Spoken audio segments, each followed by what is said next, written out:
เป็นยังคือปะเนาะจักแหละลาวบ่อยากเมือเมียเมื่อบ่โดยอืมลาวแบบผิดย้อนรถแบบเฮามีพี่น้องหลายแล้วก็รถนั้นมันมูลพ่อมูลแม่แต่ว่าเมียลาวหันบ่ให้เขาอ่ายืมไปน้อยก็บ่ให้ขนาดเฮาไปแก้ไม้มื้อนั้นลาวยังด่า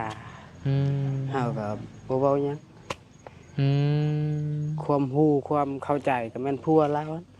เว้าถึกว่าถึกเฮาเขาเว้าหยังก็บ่ถึกอืมมีแต่ลาวด่าแล้วก็อดเอาเดี๋ยวก็บ่จื้อจับบันไดลูกเราให้ตลอดเนาะโดยกลางคืนนี่มันอยากนอนแล้วมันให้ มันให้ตลอดโอ้ยนั่งแล้วบ่ฮะโดยโอ้ยนั่งจ้องพังอยู่ก็ยิ้มไปคือยิ้มหับดีแท้นี่บ่ลูก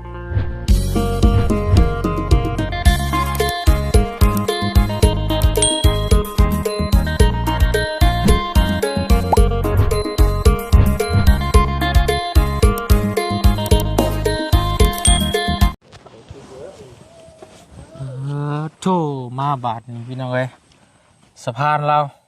ใกล้สำเร็จแล้วยังอีกน้อยหนึ่ง โอ้ยเนาะสะพานหนองเจียงหนองห้างพี่น้องเอ้ยคล้ายๆเก่าๆอยู่เนาะห้องกันค้าใหม่เสียดใหม่มาตัดต่อจากกันพี่น้องเอ้ยกำลังเห็นเสียงดิหนองห้างเขาเนาะอีลูกคั่วกับหมอน้อยแล้วอยู่พี่น้องเอ้ยต่อกราบทักทายสบายดีเด้อพี่น้องเด้อเบิดสุขูสุคนพี่น้องเอ้ยเรามาเยี่ยมมายามก่อนเนาะก่อนเดินทางกลับเหมือนเนาะสบายดีโอ้ยพี่น้องเอ้ยโอ้ยนั่งแล้วบ่ฮะโดยโอ้ยนั่งจ้องพังอยู่ก็ยิ้มไปคือยิ้มหับดีแท้นี่บ่ลูกเราเลยหันหน้ามาได้นะน้องพลักเอ้ยพลักนั่งเฮ็ดจ้องพังอยู่พี่น้องเอ้ยเถอะใช่เสียเราคานตกแท่นี่พี่น้องเลยเราคานได้หรอบ่พารักเอ้ยพารักเห็นยังลูกเล่นเกิบบ่ฮะเอฟซีว่าโอ้ยจะมันคือเป็นเนื้อพี่น้องเลยเนาะตาจมูกกว่าฉันบ่พารักเฮ้คิ้วออกคิ้วตกว่ะถึงได้เป็นยังไงเนี่ยกีชอดเป็นเนื้อลาเป็นยังไงเนาะขณะแต่วันนี้มีคนเอาเข่าขึ้นซอยแล้วเป็นยังไงเป็นห่วงนำเข่าน้ำสามปลากับว่าแห้งใส่อะไรแม่มาตั้งไหนล่ะพ่อได้สะเราอยู่ใส่แล้วพี่น้องไปแล้วบ่เราอยู่พุ่นเนาะไปจูฝุ่นจูไฟอยู่พี่น้องเลยเนาะจังแม่นเราเห็นยังกินเนี่ยมึงลูกเด้ออย่าเราคานมาได้ไหมมาบังเราเนี่ยอย่าเราคานลง ใช่ล่ะกูเป็นพ่อพี่น้องเลยคุดพี่จังอยู่ดิขมุกขมมอยู่พี่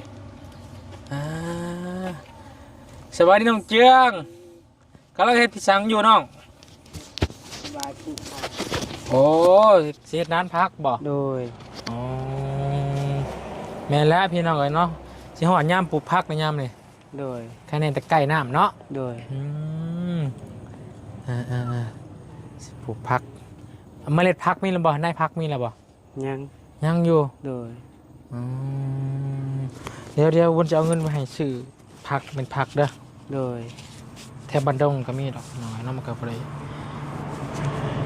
สิปลูกพักยังเนี่ยนี่เห็นพักยังกะเอาเบิดพักยังเอาเบิดโดยเดี๋ยวบนเอาไว้สิพักเด้อขอบใจละเป็น80,000พี่น้องเอ้ยซอยกันบ่มียังมาฝากพี่น้องเอ้ยเนาะจักทีซื้อยังไม่พันพี่น้องเอ้ยว่าไก่สิซื้อยังมาลายผัดจนเราได้ที่ดินใหม่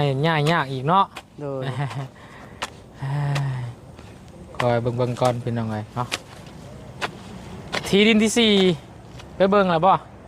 โดยไปเบิ่งมื้อเช้านี้เพิ่นว่าจังได๋แน่เพิ่นว่าจะขาย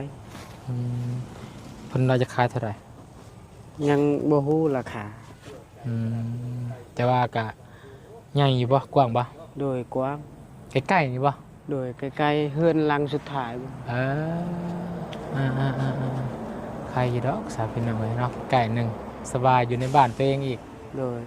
บ่ต้องบ่โอเคสาธุขอให้ได้แน่พี่น้องเอ้ยเนาะ โดย เอ้ยหารุ่นบ่นํกันอีกพี่น้องเอ้ยเนาะก็ขอแค่มีแต่ว่าก็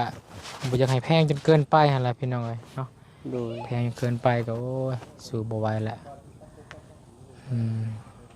เพราะว่าที่ผ่านมาก็บ่เคยซื้อแพงคือขายเมื่อวานเนี่ย50 ล้าน โดย มันคุดพี่น้องเลย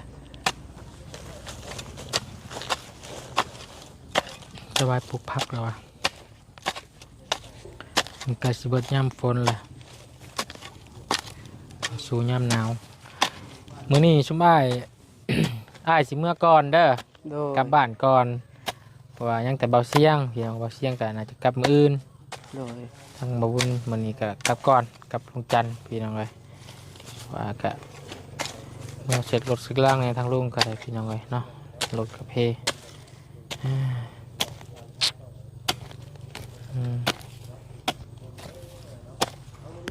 คักแต่น้องอยู่นี่แหล้วเนาะมันน่ะเนาะ โดย มันบ่บกเนาะ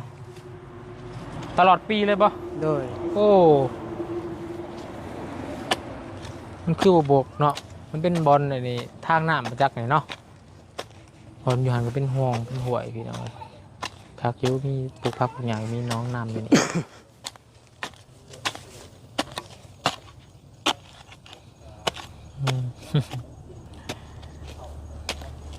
กินข้าวกินน้ำแล้วบ่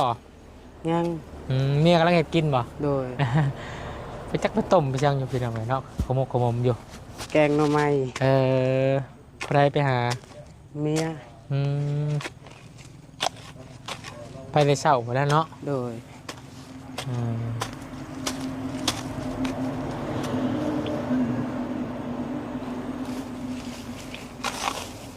เราก็ดูอยู่เลยพี่น้องกันเนาะเกียงมันก็ได้รู้จักความปลูกผักปลูกหญ้าเนาะเอาลองเบิ่งพี่น้องเลยเนาะติดตามกำลังใจให้กับน้องเตียงน้องห้างเนาะให้เพิ่นมีบทผักบทเศร้าเนี่ยพี่น้องเลยเป็นของตัวเองนี่สันเนาะมีงบ หาซื้อที่ยากพี่น้องเลยเนาะมันพอทันเหมาะสมปานใด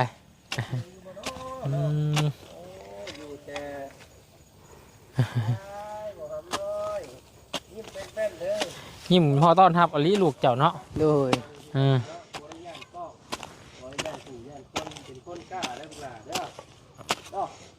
อันนี้นะมันกับเป็นคุ้มยังไงเป็นคุ้มโบมบ่ บ่มันเป็นห้วยน้ นี่น้ำมันบกคือกันบ่ ำโดย น้ำมาบกบ่ บ่ อืม มันไหลจากเทิง เป็นทางน้ำเนาะ โดย ขับด้วยอะไรกัน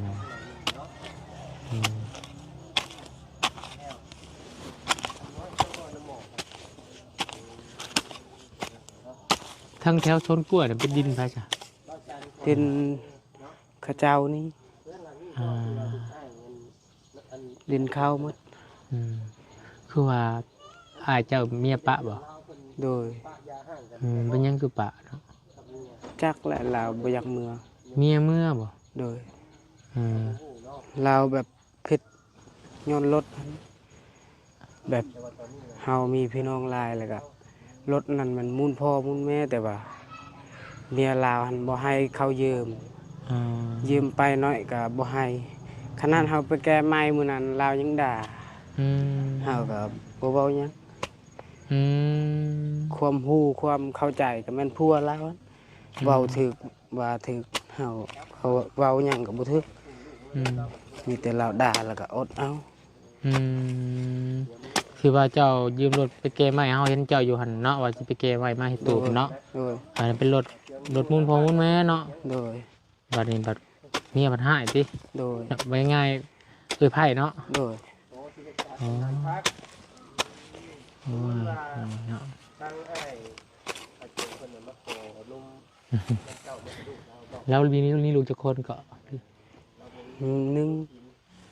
มีผู้หนึ่งบ่ โดยประมาณปีปลายแล้วลูก อืม แล้วก็เราเมื่อนี่เราก็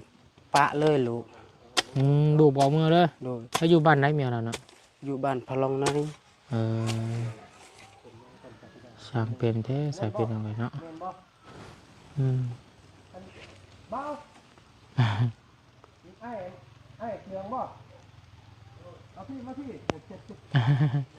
พอดีทางบ่าวจันเพิ่นมีนมมีเครื่องมาให้ โดย เพราะว่าทางผู้ใหญ่ใจดีเพิ่นได้เห็นก็เลยซอยมามีนมมีหลายอย่างอยู่พี่น้องเลยเนาะดีใจนำเพิ่นหลายๆพี่น้องเลยเนาะโอ้ เมียลาวหันเฮ็ดจังไดก็บ่กลับคืนแล้ว อืม ฮู้ว่าเพชรพัวเบื้องพัวหรือว่าพ่อแม่อ้ายน้องลาวเพชรก็ฮู้แต่ว่าบ่อภัยเลย อืม เฮ็ดจังใดก็บ่กลับเขาเว้าหยังก็เว้าหยังหลายก็มีลาวเว้ามีแต่บ่กลับนั่นแหละ อืม สิ่งหยังแบบเครื่องคองหยังก็มอบให้ผัวหมดแล้วว่าลูกหยังก็ให้ผัวหมดผัวก็บ่อยากเอาคือกันลูกอันอย่าลำบากนะแต่ว่าให้เมียเราเมื่อคืนนั่นกลับคืน อืม อย่ามันคิดฮอดลูกเลยให้มันกลับคืนมันก็ยังปะได้ อืมบ่ยอมปะบ่ยอมกลับเนาะ โดย โอ้ยพี่น้องโอ้ยเราก็ใจแข็งอยู่ลูกมันยังน้อยๆเนาะ โดย ปีปลายพี่น้องเอ้ยโอ้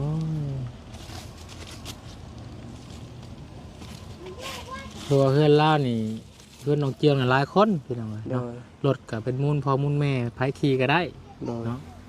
ผัดว่า เจอไพ่ผัดว่าห้าเนาะบ่ยอมหับผิดนะเนาะ โดย แบบทั้งผู้ใหญ่เพิ่นยังเว้ากันกับบ่ยอมเนาะ โดย มีแต่มาเมื่ออย่างเดียว โดย อืม แต่เดี๋ยวนี้เราเอาขาดแล้ว อืมอืม เราว่าแบบอายข่อยยังไปเล่นไปยังไปหามันกะบ่ได้พิษเราว่า อืมหมให้ไปอีกถ้าว่าไปหาพิษอีก โดย อืมเกลียดสร้างกันแท้พี่น้องเนาะบ่คิดเห็น มักหักกันใหม่บ่เนาะ จักแล้ว อืม เมื่อพ่อแม่เฮาอายน้องเฮาก็เห็นหมดแล้วใจเขา อืม ว่ามันอยากฮักแต่อยากฮักอยากห่วงแต่ผัวเราหั่นอายน้อง บ่หัก บ่ฮัก บ่แพง บ่แพงแล้วเวลาเฮาหั่นยานแบบนี้ฮักอายน้องยานเวลาเป็นเจ็บเป็นไข้หั่นมีอายมีน้อง อืม แต่ลาบ่ฮักอายน้องเลยจักสิเฮ็ดแนวใด อืม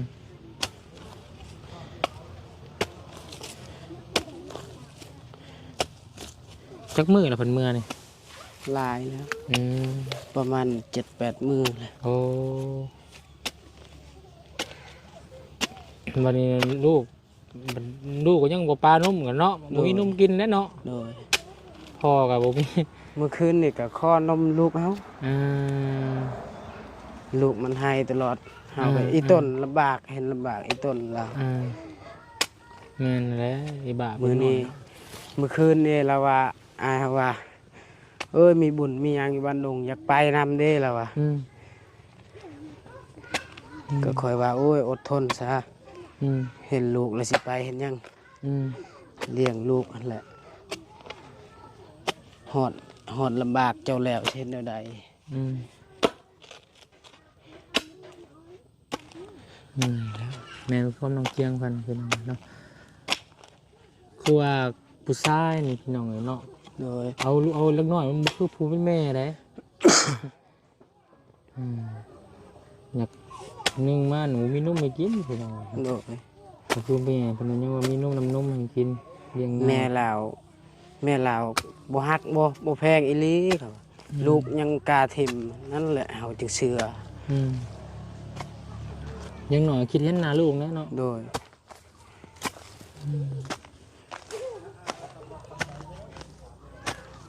เพราะว่าปีที่แล้วเนี่ยบุญเคยมาทาอายุตอนเป็นคลอดลูกใหม่พี่น้องเนาะทางทายมันอยู่แต่ก็บ่จื้อจับบันได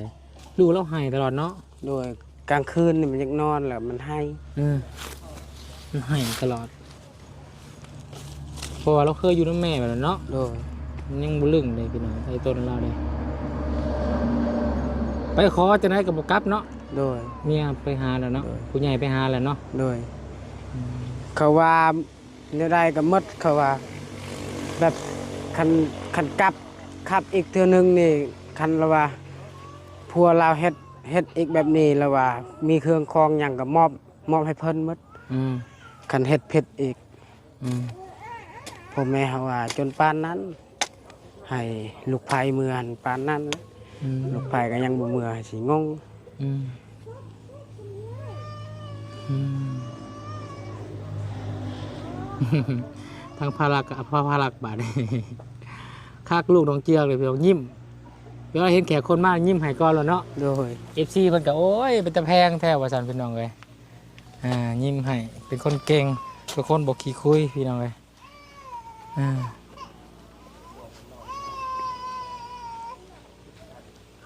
เราก็สิไปเฮ็ดเวียกยากแล้วบาดนี้อ้ายจ้ะเนาะ โดย หาเงินยากแล้วบาดนี้ค่าลูกสิไปเฮ็ดเวียกเฮ็ดหันเฮ็ดนี่ยากแล้วบาดนี้ ช่องแล้วก็ลำบากพ่อแม่ พอแม่ก็เฒ่าแล้วเนาะ โดย คือว่าเพื่อนน้องเจียงนี่มีแต่ผู้ชายนะเนาะ โดย เมื่อไหร่เห็นเราไปเอากล้วยมาขายอยู่ได้แล้วสำนีเนาะ โดย หาซื้อเมล็ดมาปลูกใช่บ่ล่ะหาจูดนี่ใส่เฮ็ดบ่นี่อีกบ่บัด โดย ไอ้พี่บ่ ไก่น้ำเนี่ย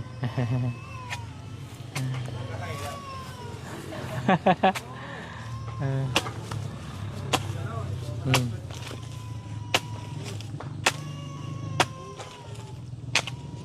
อยากกินเขาวกินน้ำจัก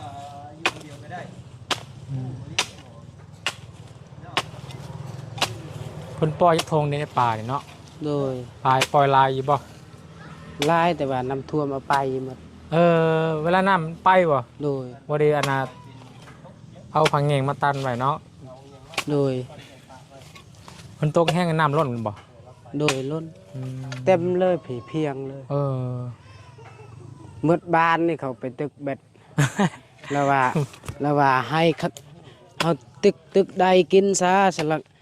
มันไปละลาว่า แม่นแล้ว เขาก็ให้ คนมาขอตึกอยู่นี่เนาะ โดย เขาก็ให้ตึกพี่น้องกันว่าบอก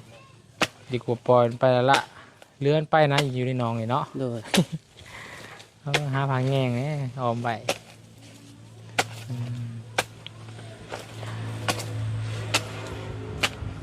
เขาวเศร้ายังบ่ได้กินเลยบ่อน กินแล้ว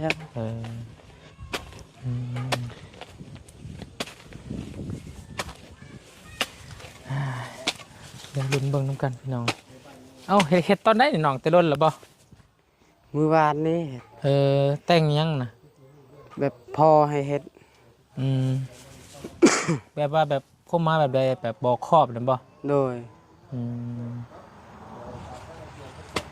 บอกขอบสิ่งศักดิ์สิทธิ์บ่ โดย เกี่ยวกับหยังบอกเกี่ยวกับหยังนี่ แบบแม่ของพ่อเฮาแบบยานมันถามนั่นอันนี้อยู่ตากเลย มาบอกขอบพื้นใจเจ้าที่เจ้าทางเพิ่นเนาะ โดย ลังพุทธนี่อยู่ทางอาเจียงคน โด เนาะ ยสบายดีพี่น้องเอ้ย สบายดี กำลังเฮ็ดน้ำพัก เนาะ โดย เข้าถามไอ้เจ้าเมื่อกี้นี่บ่ฮู้เรื่องหยังเลย โดย อันลูกเราให้ โดย เนาะพอดีทางอ้ายมีเมใจดีเพิ่นให้มาถาม โดย เนาะเพราะเจ้าพ่อสิฮู้เรื่องเล่าอยู่บ่ขออนุญาตถามนี่เด้อ โดย อันเรากับเมียนี่นะเนาะเป็นนี้ได้คือว่าทิ่มลูกไว้ให้เราแบบนี้นะ จักและเมียเราแบบบ่มักและขี้เดียดผัวเรา โอ้ ย้อนก็ย้อนรถนี่แหละ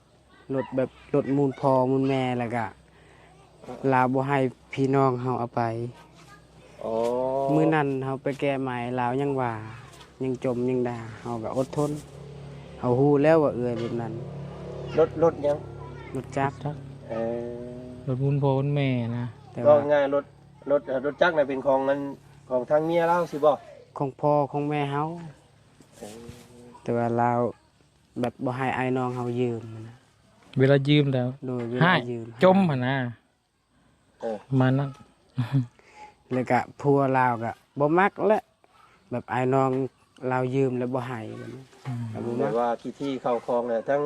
อ้ายเจ้ากับบ่มักแบบ โด นี้ ย เนาะ พี่น้องผู้ใดก็ให้อยู่ดีให้แบบหักแพงกัน แต่ว่าเราบ่มักแต่ผัวหันไอ้น้องเขา ไอ้น้องโบเพื่อแพรเนาะ โดย อ๋อเรื่องของเรื่องที่ว่าบ่ถือกันนี่คือย้อนรถเนาะ โดย บ่อยากให้พี่ให้น้องยืมรถ โดย ก็เลยผิดกันก็เลยต่างกันอยู่บัดนี้ โดย เพิ่นหนีจากกันจักมื้อแล้วเนาะ ประมาณ7-8 มือแล้ว เขาเว้ากันก็มื้อซื่นนี้ก็ว่า เว้าความกันแล้ว โดยขาดแล้ว อ๋อมันปะกันข้างในแล้วบ่นี่ โดยปะครั้งนี้ แล้วเรามีลูกจักคนก่อนอันผู้เดียวนี้ โดย แล้วลูกนี่เราผู้หญิงน่ะบ่เอาบ่ โดย เอาให้ผัว โดย เออ ไปสบายเลยบาดนี้เนาะมันก็เป็นยากผู้ลูกผัวแล้วลูกแล้ว เรา บาด จะ นี้ เอานุ่มเอาหยังมาให้ทางไหนเนาะ อืม ผู้ชายครับเจกับบ่เป็นย่อเล็กน้อยก็บ่ได้ใช่เมื่อกี้นี่ให้สิว่าบ่ค่อยจะพลาดจนบ่ได้ อืม โอ้ยเมื่อคืนนี่ให้ตลอดเลย2 มือมันนอนพี่แล้วให้ตลอดเลย เออมันเน้นเล็กน้อยนี่มันต้องอยู่น้ำผู้หญิงเลยมันอยู่น้ำเมย์เลย แม่น เนาะไปอยู่น้ำพ่อนี่บ่ได้พ่อบ่ฮู้หรอกพี่น้องเอาบ่ได้หรอกเนาะเรื่องราวมันเป็นแบบนี้แต่ที่นี่แหละเรากับบ่มีนุ่มบ่มีหยังเนาะ โดย ให้ลูกกินน่ะเมื่อกี้นี่ที่มันให้อยากนุ่มไปแหละหมดน้อย อืม ๆเด็กน้อยยังบ่ทันปะนมครับแล้วฮอดได้พอปีหนึง ปีปลายแล้ว แต่ว่าเราเคยอยู่น้ำแม่ไปใส่ก็เคยอยู่น้ำแม่ ให้บ้านนี่ โดย โอ้อ้ายคนติดเจ้านี่บ่นี่ โดยลาวคนที่3เขาที่ คนจะมาแล้วบัด เรื่องราวข่าวๆเนาะเนาะก็สิประมาณนี้เดี๋ยวทางลูกเรามิดเราเศร้าซะก่อนเดี๋ยวทางบัดจันทร์สิหวนขึ้นออกไปซื้อข้าวของเดี๋ยวก็สิมามอบให้แล้วก็สิพากันกลับก่อนได้มื้อเดี๋ยว 4โด น้อง ย เด้อเพราะว่า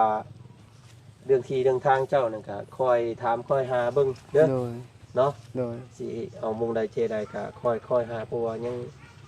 บ่ได้มือว่านี่แพงโพดเนาะ โดย บ่เอาแหละตัวนั้นเนาะไปก็ว่าอู้เกินไปเนาะ โดย คอยหาเนาะ โดย เอา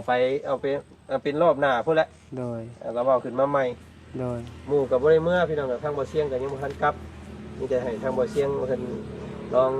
ทักถามหาเนาะ โดย ค่อยๆปิดค่อยไป เจ้าฮู้หม่องใดก็แนะนำพวกอ้ายเด้อ โดย โอเคพี่น้องนะเดี๋ยวทางอ้ายสิเข้ามาอีกรอบหนึง โดย เดี๋ยวไปซื้ออุปกรณ์เครื่องของสำคัญของเล็กน้อยก่อน โดย เดี๋ยวเจ้าจัง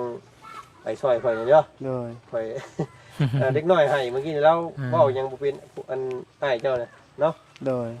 เดี๋ยวจังเข้ามาใหม่อีกเนาะ โดย ไปสักคลิปนี้ทางอ้ายลาเจ้า โดย สำนี้เด้อหำเด้อ โดยสบายดี สบายดีสบายดีอ่าสู้ๆ พา ๆๆ ไป เป็น หน่ ไร อยเนาะสู้ๆเด้อ โดย พากันต้นกันเข้าอยู่กันใช่อยู่ลูกเราบู้พี่น้อง แม่น หมอพลักคนนี้ผู้คว้าแล้วก็บ่ค่อยเอวก็ได้เนาะถ้าเป็นหมอน้อยผู้หญิงที่นี่ก็อันตรายก็ยังบ่เป็นเลย เขากินฮอดคิงแม่แล้วเนาะ ไปอย่างเดียวแต่มื้อ ไปเช้าโอเคพี่น้องอะเนาะสำหรับคลิปนี้ก็แสดงขอลำลาลงเพลงสำนีก่อนเด้อพี่น้องเด้อเนาะมาเยี่ยมมายามเนาะแล้วก็วุ่นกับว่ามีหยังมาให้เพิ่นมีแต่หาเงินให้ไปซื้อเมล็ดพักพี่น้องไปเนาะให้มาปลูกน้องเพิ่นก็ดุเนาะรู้จักความอยู่น้องเจียเพิ่นรู้จักความคิดที่โอเคหั่นนะพี่น้องเอ้ยเนาะสมแล้วที่ว่าทางผู้ใหญ่เพิ่นทดซอยพี่น้องเอ้ยเนาะเอาติดตามบททำการสำหรับน้องเจียงและครอบครัวเพิ่นเด้อพี่น้องเด้อสิได้ดินดอนปัญญาอยู่ไสเดี๋ยวเบิ่งนำกันอีกต่อไปเนาะสำหรับคลิปนี้ไปแล้วพี่น้องสบายดี